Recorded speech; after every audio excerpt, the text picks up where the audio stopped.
Hi there. Today is probably not the best day to do this, but I have got to address a transmission leak that is on my 300 SDA W126 Benz from 1987. It's gotten out of hand. Let's see what we're going to get into. I've got a couple of leaks that I have already fixed, and I'll show you once I'm under the car where they are and where you find frequent leaks, and a couple of pieces of advice along the lines of don't do as I do. Here's what I should have done while I had the training out. I should have addressed all the O-rings, all the other seals, rather than trying to save time.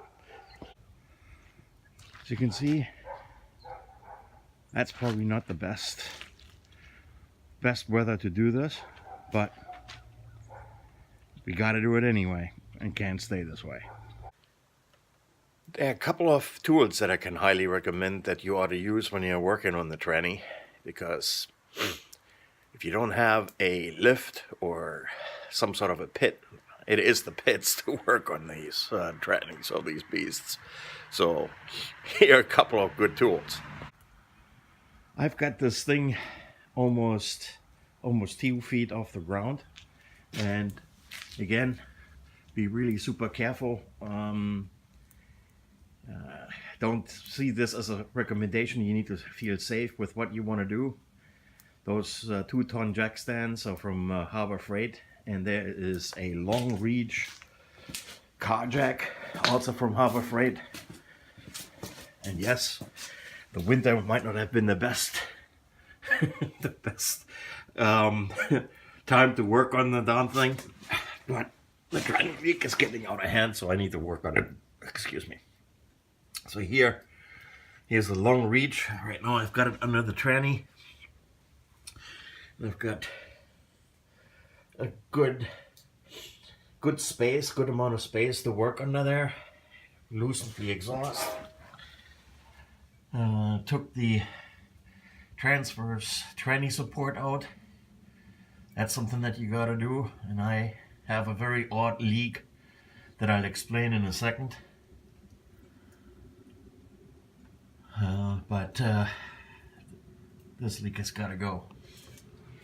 But that is a good tool those are two good things to have. Car jack stands, an impact wrench, and if at all possible a ratchet wrench, a pneumatic one, because this is the heat shield from protecting the drive shaft, the propeller shaft, from the heat from the exhaust. As you can see, there are 2, 4, 6, 8, 10 screws, and then 2 here in the back. There's a lot of tightening and loosening. I just need to take the big transverse support that is attached to the strut pillar blocks under there, and now we'll go underneath. Well, here are a couple of favorite leak spots on these trannies. I'm going to fix one after the other. The dipstick connection way up front there is the cooling line, and behind here is the dipstick connection. That's our number one favorite. So I recommend, if you have the tranny out, change all the O-rings and seals around. You'll regret not doing it later on. Don't do as I did, because I didn't do it and I had to do it under the car. So you can do what I'm talking about under the car with the darn thing installed. It's not nice, but you can do it with the tranny dropped like this. So that one needs a new O-ring. Don't goop it up with all kinds of other crap. Just use a brand new factory O-ring under there. That will stop this one. This piston in here, it's not all that tricky, but it's tough to get to. You can push this in, get this. There's a snap ring in here. Get that out. Get the cover comes out. You change the O-rings. This one here, the B piston, is, you can do it in here, but you have to have a special jig that keeps the piston assembly in there, because otherwise you will regret having done it and you'll take the whole transmission out anyway. You need to make yourself a small little contraption that, if I have the time, I might make a video out of it. Because once you take this one out, you need to kind of hold everything behind here in place, otherwise it pops back out.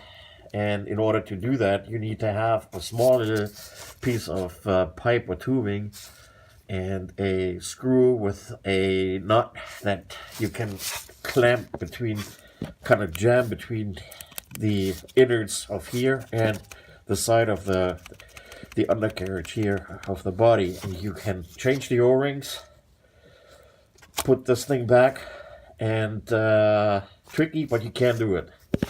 The second oil pump, that one is a little trickier. There's a small little tidbit of advice that I have for you, because they are favorite leakers. They leak here and they leak around here.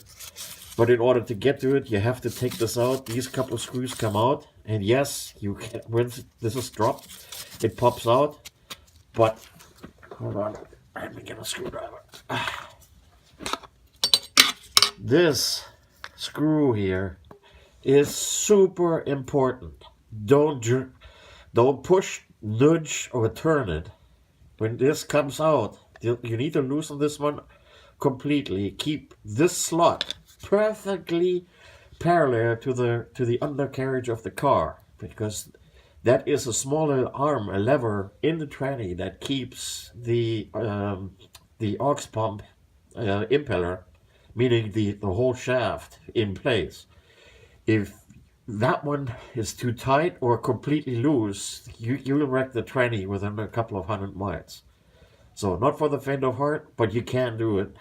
Change the O-rings, and there's a Teflon part seal in there that you also ought to fix. Another one is this little gizmo here. It's the kickdown solenoid that has a couple of funky small little O-rings. Nothing will work and fix this until you take this, the leak anyway, until you take this bolt out, the solenoid off, and you replace all the O-rings with new ones and a crush seal in the back here. Now, the next one is the outer seal. Usually doesn't leak, and if it does, it's very minimal. You can also take this off. There is a center screw in here once you take this out, back in here. Sometimes there are two different kinds. One has a shaft nut looking thing, and the other one is a very like a star looking nut for which you need a wrench. It's tough to get loose, but once you do, you can take the housing off. Make sure that all the spacer rings that you mark yourself, or put them on everything together on a zip tie, so you know which way it came apart, so you can put it back together. Don't forget to replace the seal in the back, and that one will stop leaking. And now I had a leak that puzzled me, because the left-hand side, the driver's side, was what I thought leak-free, and let's see if you can see it. But here, this stuff is very wet here. I thought it was leaking from here because the oil dripped right around here like crazy when it's running. Once I shut the engine off, it was okay. And it turned out that this was not where the leak came from at all. And because the oil pan is mounted on here, it looks flat, but it is the whole tranny is slanted, if you will. The mounting surface is slanted, meaning the pan is lower here than it is up on the other side. So what really happened was the oil was coming from the driver's side and actually was running down this lip and started dripping here. And once you have the mud shield back under there, there's no way for you to actually see anything. So let me go in here, tell you where I found it.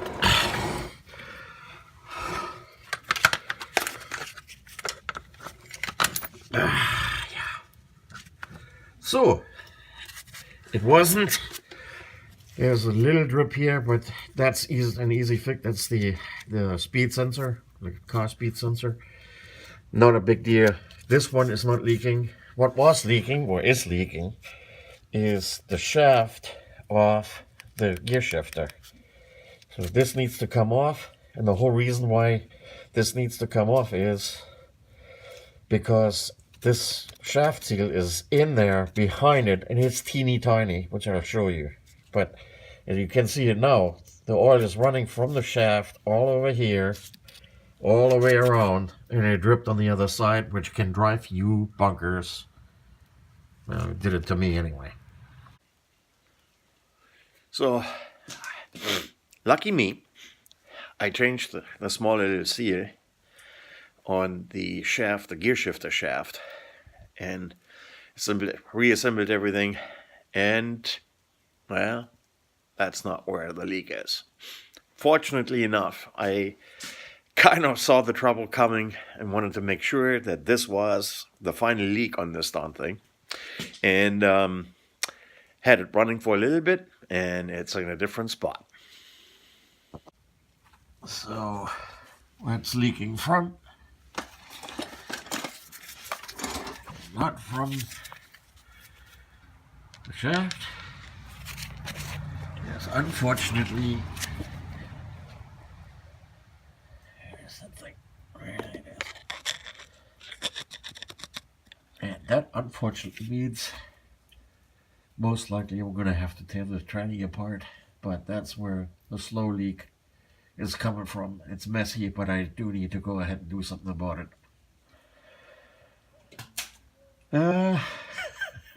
So, lucky me, gets to do this again.